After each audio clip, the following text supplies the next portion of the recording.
کہ اگر کوئی شخص حالت نماز میں یہ کلمات اپنی زبان سے ادا کرتا ہے تو اس کی نماز ختم ہو جاتی ہے اور اس پر لازم ہو جاتا ہے کہ وہ دوبارہ اپنی نماز کو دہرائے۔ یہ کلمات کیا ہیں؟ نماز میں امام صاحب نے پڑھا سبحان اللہ، اب سبحان اللہ اللہ کا نام آ گیا تو سامع یعنی کہ سننے والا جو ہے وہ اپنی عادت کے مطابق کہتا ہے عز و جل،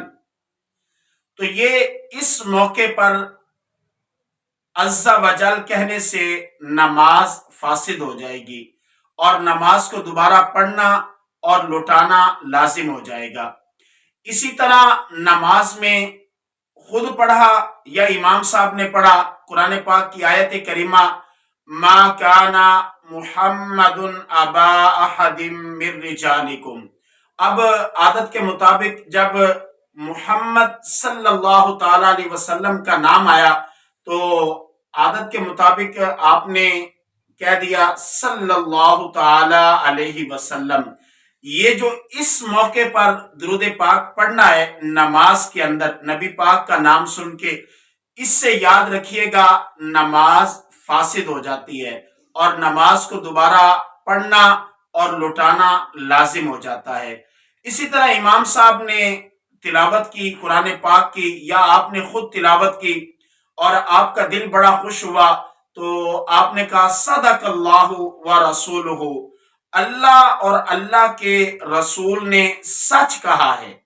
اب یہ کلمہ درست ہے، اس میں کوئی غلط نہیں ہے، لیکن نماز کی حالت میں اگر آپ اس طرح کے لفظ بولیں گے تو آپ کی نماز فاسد ہو جائے گی۔ اسی طرح آپ نماز پڑھ رہے ہیں، چاہے فرض ہے، واجب ہے، سنت ہے، نفل ہے، تہجد ہے، کوئی بھی نفل ہے، اور اذان کی آواز آپ کے کان میں پڑتی ہے، اب آپ نماز کے اندر اذان کا جواب دیتے ہیں، یعنی مؤذن نے کہا اللہ اکبر اللہ اکبر، تو اس کے جواب میں آپ نے بھی وہی لفظ دہرا دیے اشہد ان لا الہ الا اللہ، آپ نے بھی یہی لفظ دہرا دیے، تو یاد رکھیے گا کہ اس صورت میں نماز ختم ہو جائے گی اور اس نماز کو دوبارہ پڑھنا لازمی اور ضروری ہے۔ اسی طرح نماز کی حالت میں آپ نماز پڑھ رہے ہیں، چاند پر آپ کی نگاہ پڑی، چاند بڑا خوبصورت ہے، چاند کو دیکھ کر بے اختیار آپ کی زبان سے نکل گیا ربی و ربک اللہ، اب اگرچہ لفظ ٹھیک ہے لیکن نماز کے اندر یہ کلمات ادا کرنے کی وجہ سے نماز فاسد ہو جائے گی۔ اسی طرح اگر نماز کے اندر شیطان کا ذکر آتا ہے،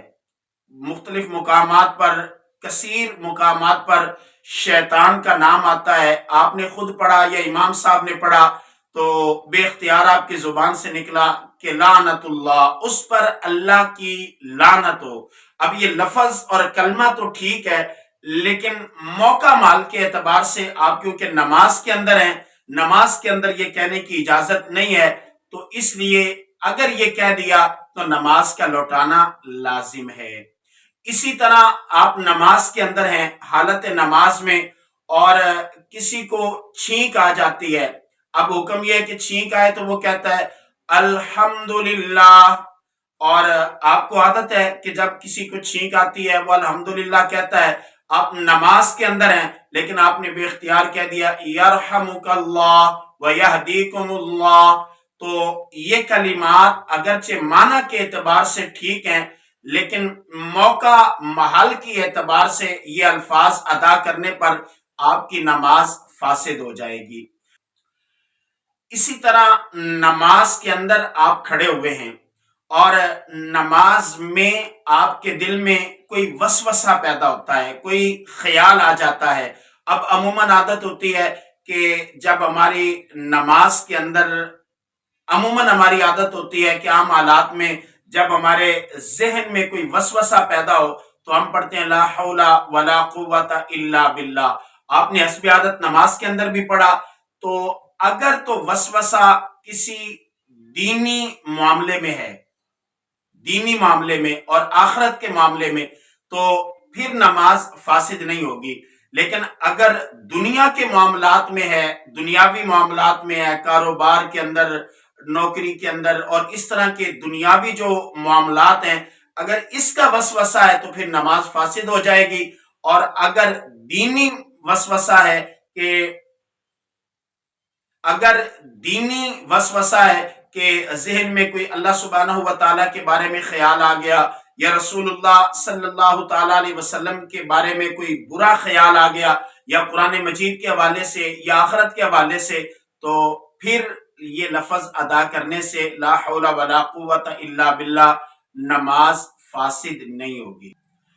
ایک بات اور یہاں پہ ذہن میں رکھیے گا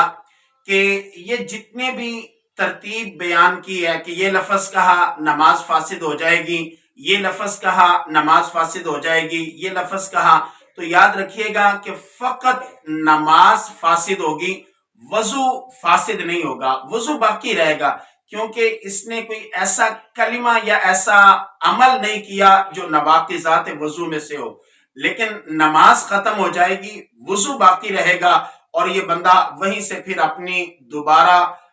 نئے سرے سے ابتدا اور آغاز کر کے نماز پڑھ سکتا ہے۔